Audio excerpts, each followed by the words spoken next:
We have so much amazing stuff to cover over fall camp that it's impossible to squeeze into one episode, so we'll just start with one of the highlights. That being the fact that Mike Gundy proves once again that he is more than capable of incorporating adaptation into the new evolutionary processes of college football in Stillwater.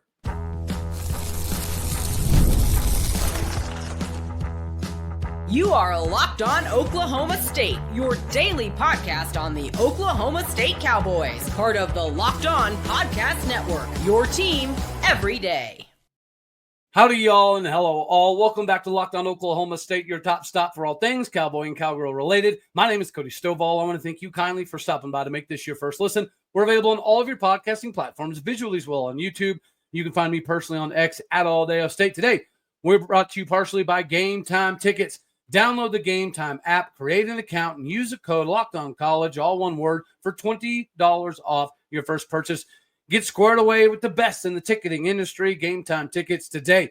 Meanwhile, we get to shift into the foosball conversation. And yes, there's a ton of meat and taters to cover over the last fall week's camp that this week is going to be very busy when it comes to the episode stuff. But one of the biggest things that we need to cover coming up is the running back news. But before we get to that, I do want to talk a little bit about Mike Gundy, because once again, people are continuously doubting Mike Gundy while praising Kyle Whittingham, even though they have almost the same exact record, same exact bowl record, same exact winning percentage, and Mike Gundy's done it the entire time in the Big 12, as opposed to being in the G5.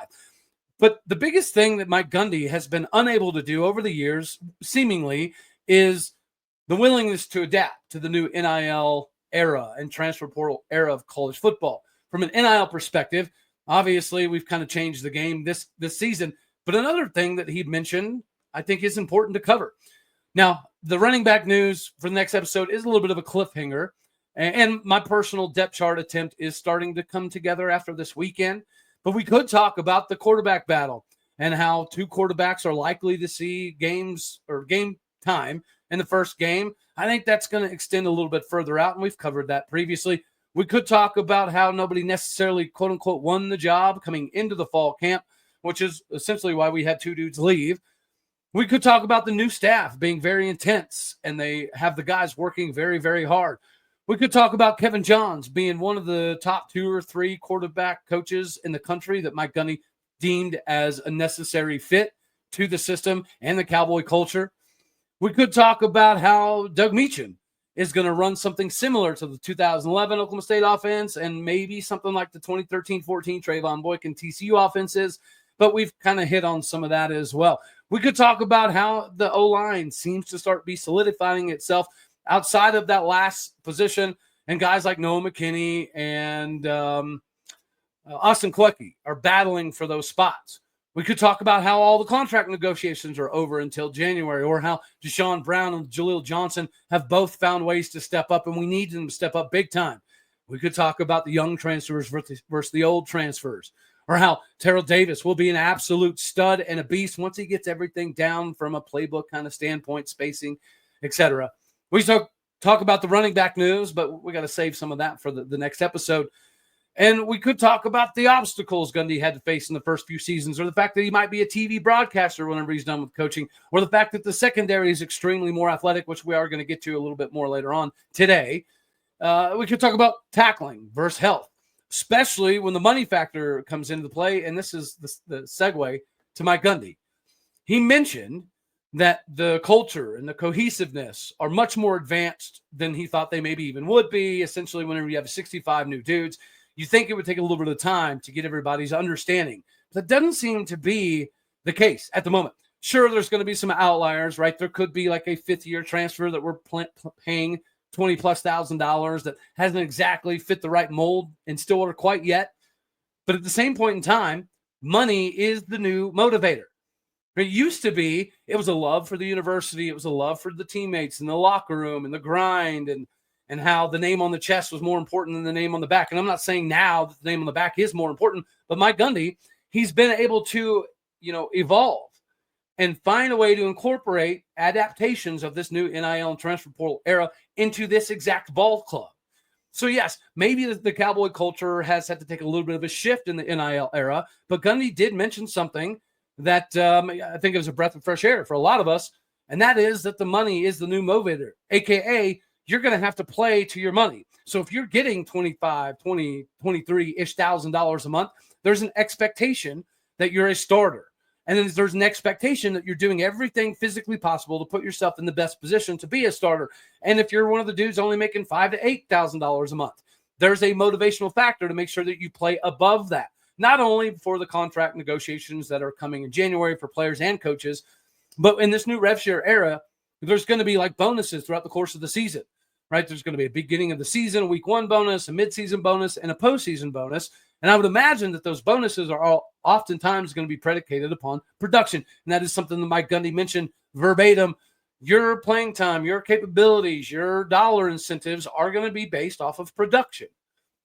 So production is the new money motivator.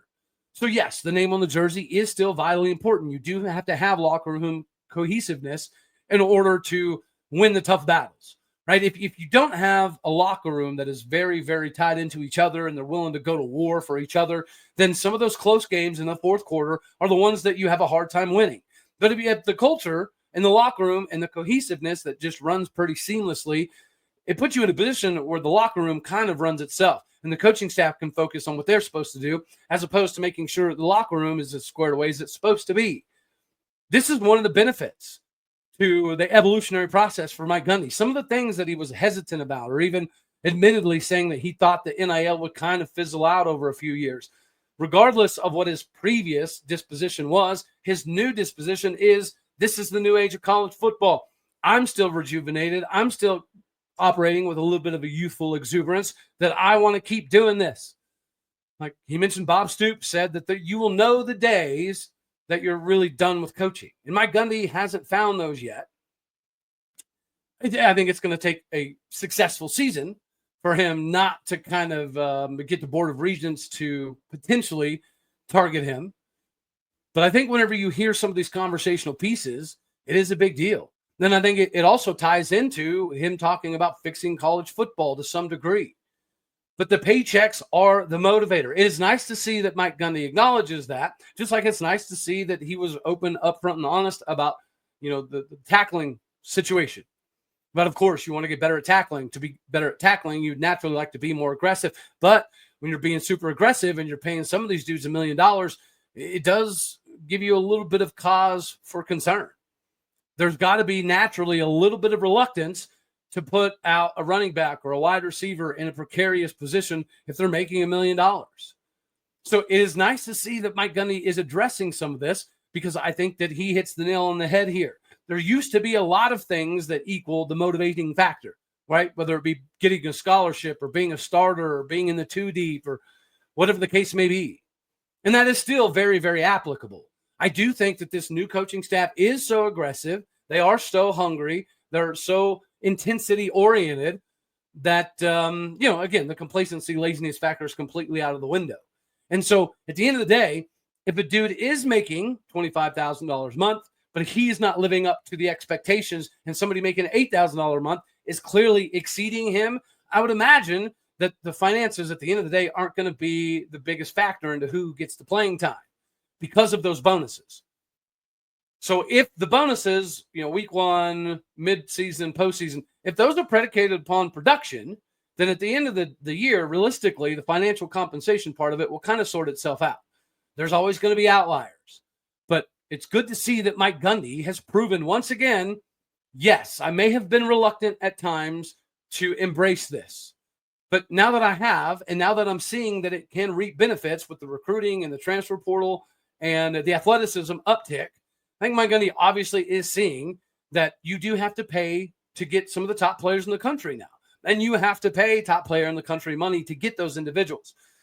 It's amazing that Kenyatta Wright and some of the dudes behind the scenes are allowing this stuff to come to fruition.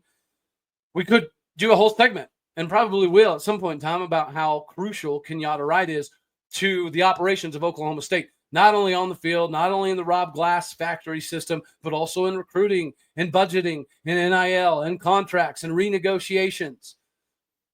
We could talk about a ton of that, and we will be sprinkling it in. But to me, out of all the stuff that went on throughout the week of practice, the fact that Mike Gundy had this press conference and he talked about this money motivation factor, to me, accentuates precisely why he should get more time no matter what happens this season, because he has adapted.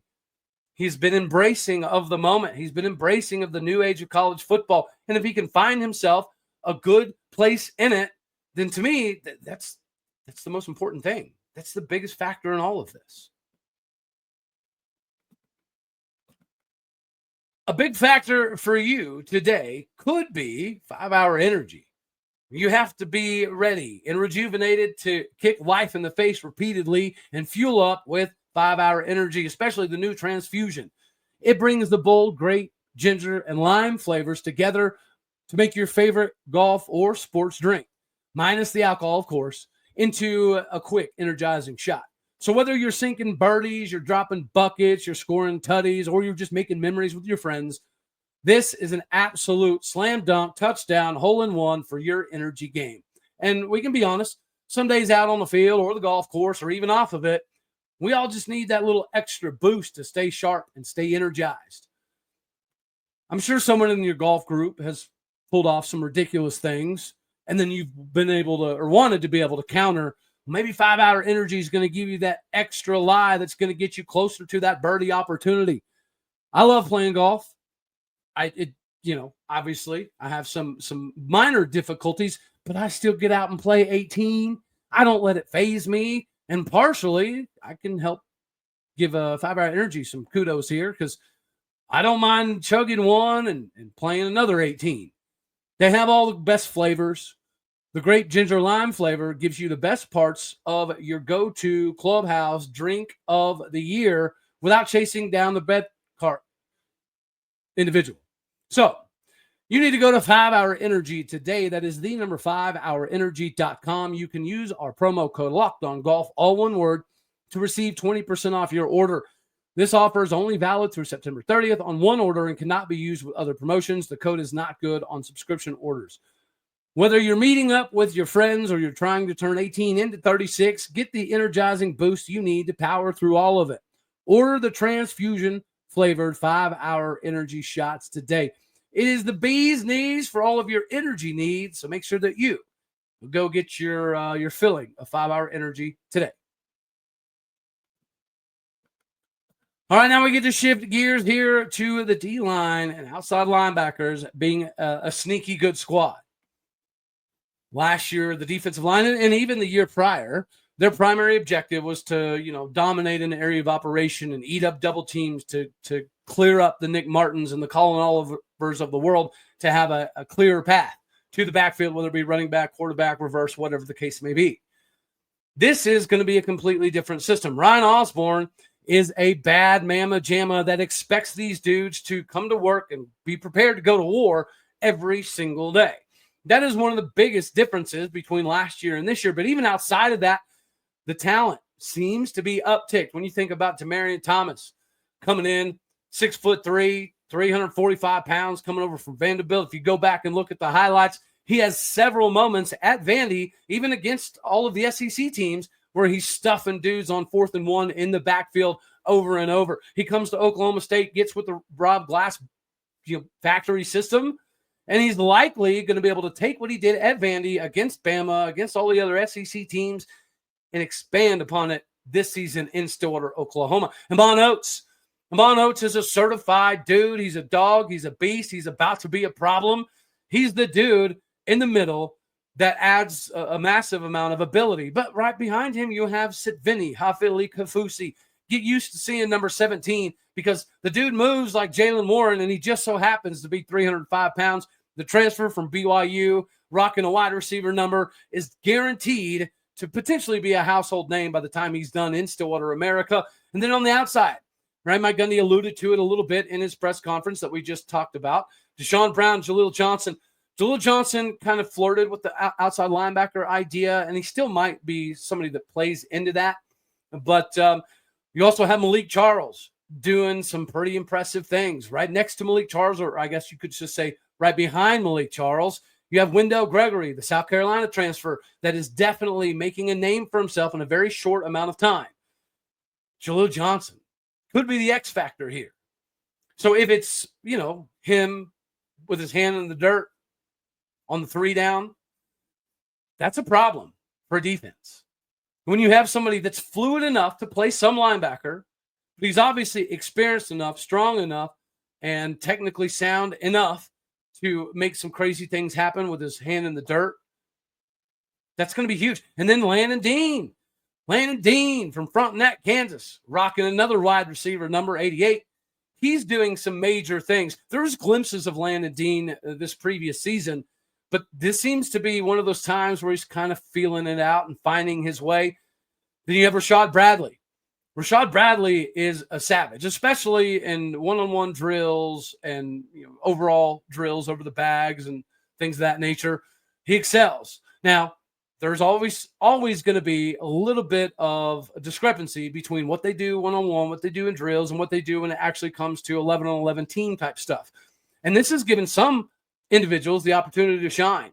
Brian McCoy's definitely going to do that. Okay, so maybe he's not quite as fast as Nick Martin, but he's the same size, 6'2", 225, and he has the same capability. Plus, he's able to read angles probably a little bit quicker than Nick Martin, which makes up for him being a step or two behind Nick Martin from a speed perspective. Then you have Brandon Rawls and Trip White. They're doing some pretty miraculous things from an athletic specimens standpoint. Those dudes are going to make some crazy things happen. Aiden Kelly had a few really big days through fall camp thus far as well. Armstrong Nodum is a dude that when you see some of these little clips that OK State University's putting out, right, 17-second clip, 13-second clips or whatever, you're seeing number 94, Armstrong Nodum, involved quite a bit. There's a lot of dudes that are doing some pretty big things, primarily because of the coaching and the fact that, like Mike Gundy mentioned, there's a money motivation. If you're getting X amount of dollars, you want to make sure that you're living up to that amount of dollars because of the bonus incentives that are built into the rev share era. If you're one of the individuals getting a light amount of money, you want to outperform what you're getting to prove that you deserve more when the bonuses come and naturally when the contracts come in January. And Mike Gundy mentioned it. This is the year for DeSean Brown and Jaleel Johnson to make some things happen. They've been in the system for a few years. They've been in a couple different systems, essentially, to some degree now. But they've seen a massive differentiation between what the previous staff was doing, what the new staff is doing, what the old staff's expectations were, as opposed to what the new staff's expectations were. And they're not only rising to the occasion, but they're embracing it. And that just leads you to believe that these dudes they were craving to be pushed harder. They were dying to learn more of the technical aspects. It is important. It is important if you're a defensive tackle that you turn your shoulder 2 inches this way or put your toe a little bit more, centered out 2 inches that way to exploit what the guard or the center is trying to do. Whenever you're working on stunts and twists, there's physically things that you need to do to get as close as the backside of the other dude crossing you as physically possible without tripping each other up. There's angles, there's pursuits that you have to take into account that everybody does teach to some degree because you have to at the Power 4 level, but it wasn't an emphasis. And on top of that, there wasn't an emphasis on the intensity, on the physicality. So, yeah, you don't want to hurt your $1 million dudes, but at the same point in time, you want to make sure that they're prepared for what game speed is going to look like. There's going to be a law of fours that we're going to discuss in the next episode as well. But there's so many things that this defensive line group is currently doing that separates themselves from the previous iterations. And you can see that already out of the development between Jaleel Johnson, DeSean Brown, and Iman Oates. All of them had moments previously where they've done some things. They showed some flashes and some glimpses of what they could be. DeSean Brown's versatility to even be considered good enough to possibly play outside linebacker at his size, 6'5", 265, that's absolutely insane. And so now that he has some of that outside linebacker technical training that he's been able to get, once he goes back and kind of reincorporates himself as a 3-down line dude with the fourth dude, either standing up or putting his hand in the dirt, it opens up his possibilities. DeSean Brown, the dude that has just been so close here and there to multiple sacks in the last couple seasons, he seems to be finding another gear. He's able to turn the corner faster, and I would assume that a large portion of that is because of the technical training they're getting. Athleticism for some of these dudes has never been a question. Ability never really been a question. But it was all about putting them in the best positions to be successful. And part of that is to have guys behind you that are going to push you. One of the biggest differences between last year and this year is if you're a starter now, that doesn't mean you're safe 2 or 3 weeks from now. Last season, that was not the case. If you were a starter at this point in time, you were going to be a starter for most of the season for whatever reason. There wasn't a lot of gray area when it came to dudes jumping above other dudes on the depth chart. There wasn't seemingly a lot of opportunity. And there's a multitude of reasons why that could be, but I don't think it's gonna matter for this particular team and this particular season. Todd Grantham, Ryan Osborne, Cat Dede, Jules Montanaro, they are about their business. So they don't give a hoot what you did, where you came from, if you're a returning guy. They don't care what you're making. They're going to put the best dudes out there. And, of course, finances are going to play a little bit of a factor. If you have a dude making $25K a month and a dude making $5K a month and they're pretty much even, and the guy making $25K is a fifth-year senior transfer, you're probably going to play that dude more often than not. But if the $5K a month dude passes the $25K a month dude, I do not think that they're going to dive down in the political section and say, well, even though you're vastly outperforming him because of what we're paying him, he's got to play. I don't think that's going to be the case.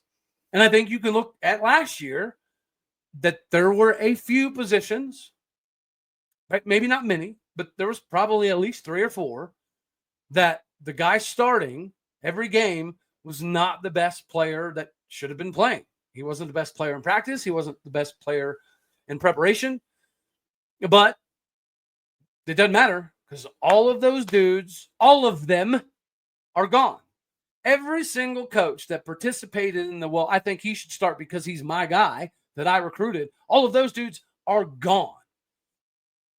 Naturally, you're gonna want to see somebody like a Mordecai McDaniel kind of come in and with his familiarity with Todd Grantham, going back to not only the recruiting in Florida but playing in Florida. That's going to be a very important piece. Matter of fact, actually, that's a very important piece. So we're going to kind of roll into the segment 3 with that. Mordecai McDaniel, a little baby cliffhanger. What is not a baby cliffhanger is what Gametime can be, which is the bee's knees for all of your ticketing needs. And of course, we've all likely been there at some point in time. Oh, I'm not going to go to that game or that concert or that comedy show because I've got stuff coming up. And then, boom, you have some availability and decide last minute, that's actually something that I want to do because I've been dying to see that performance, right? Specifically, live music should be about making memories, not dealing with the stress of ticket shopping. That's where Gametime comes into play. Gametime makes getting things like concert tickets faster and easier than ever. The prices are actually going to drop the closer you get to showtime, and you can save up to 60% off with their last-minute killer deals. If you're tired of endless scrolling to try and find the best deal, Gametime Zone Picks give you the best seats in your section already. And if you've ever wondered what my seat might look like before you show up, it doesn't matter because the panoramic seat view in the app lets you know there's no surprises coming. With Gametime, the price you see is the price you pay with no hidden fees. If you're worried about what happens if plans change, that's still fine because the Gametime guarantee has your back with cancellation protection and more. So take the guesswork out of you buying concert and show tickets and every other ticket with Gametime. Download the Gametime app, create an account, and use the code LOCKEDONCollege, all one word, for $20 off your first purchase. Terms apply. But again, create that account, redeem that code, LOCKEDONCOLLEGE, for $20 off. Download Gametime today because it is last-minute tickets, lowest prices guaranteed. All right, before we skedaddle on off of here, we do have to talk a little bit about the back end. I believe it was Jenny Carlson in that press conference with Mike Gundy asked about how the athleticism that you've been able to bring in is obviously pretty visible out on the field, and what's it kind of like seeing this new-aged team. And Mike Gundy did mention how it is pretty visible that you've brought in some guys that athletically, speed-wise, do bring something different to the table. but you've got to see it mature out on the field. I think Eric Fletcher is one of those individuals that is going to shine as the season progresses. Right now, Cam Smith looks much, much, much better in coverage. From a lockdown press coverage perspective, he was pretty good already. But flipping the hips and getting downfield and cutting off some of the angles for the quarterback to hit the wide receiver, those are things that he seems to be doing significantly better. Jalen Davies is going to bring his 6'1", 200-pound pedigree from UCLA with stats to back it that should be somebody that fills in very seamlessly for Corey Black. And I think even outside of that, I was very excited to see Jacoby Oliphant play some CB this season, but evidently the dude is such a beast, and he's put on quite a bit of weight that he's kind of shifted over to more of a safety, nickel safety kind of guy. I think that's going to be big for him. When you're talking about some of the transfers, we mentioned Mordecai McDaniel. Mordecai McDaniel seems to be the Tanner McAllister of this team that came over to help the guys on the field with coaching, essentially. And that's what Tanner McAllister did at Ohio State for Jim Knowles. He was the dude that would explain to the rest of the roster, when he says this is what he means. When he's yelling at us for this is what he's looking for. Mordecai McDaniel is seemingly that guy for Todd Grantham and Cap Deedy. But even outside of him, Landon Cleveland, he's shown us last year what he could potentially provide. There's some things in his game that he's got to kind of clean up a little bit, but athletically, he is already here. He's arrived. He's ready. I think the same could be said about David Kabongo.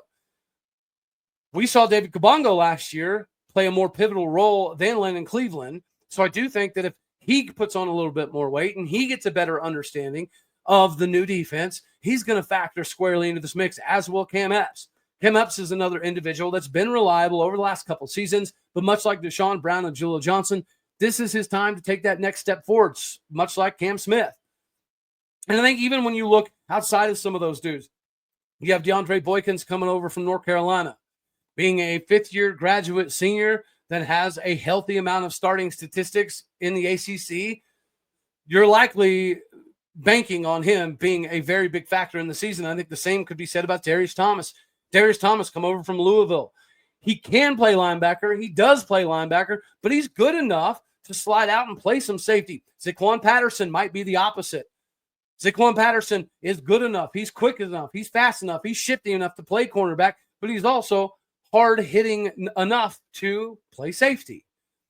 The beauty of it is it seems as though we have options, and this doesn't even take into account Cale Smith or Kenneth Harris. Kenneth Harris, coming up from Arkansas State, was seemingly going to be a reliable dude coming into the season this previous year, but obviously Cam Smith and Corey Black kind of locked that down. So we have Raymond Gay II as well. So we have a good old school group to go with a good youthful group that just so happens to slide in fairly seamlessly, at least thus far, with the new transfer group. The buy-in is surprisingly on par with what it should be. Whenever you have a team that is filled with 3, 4, 5-year in Stillwater roster guys, you expect that locker room cohesiveness to be top-notch. But for it to already be this close, this seamless, this quickly, probably a good sign. And I appreciate the fact that there's a money motivation to this. And the last X factor I'll bring up here is Jules Montanar. Out of all the coaches that we've obtained, I feel like Jules Montanar might be the biggest of the bunch. The new cornerback coach has me feeling some type of way about this cornerback room.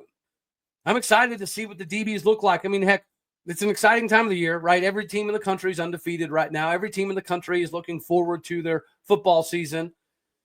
But this might be, might be a different kind of season in Stillwater, Oklahoma. The expectations are down. Mike Gundy has answered the calling from the end of the season through the BOR, through the new recruiting portal, NIL, all of it. So now it's just time to see it on the field. Thankfully, we're in the football month, so we get to see it here in the next 24 days. I cannot wait. Just like I cannot wait for you to catch the next one, because we do have some pretty cool news to start the show with. But until then, as always, you know I love you. God bless. Go Pokes. Thank you for tuning in to make this your first listen here in Locked On Oklahoma State. You could be anywhere, so happy you choose to be here. Do me a favor, hit the like button if you liked it. Dislike if you didn't. That's okay too. More importantly, share, comment, and subscribe.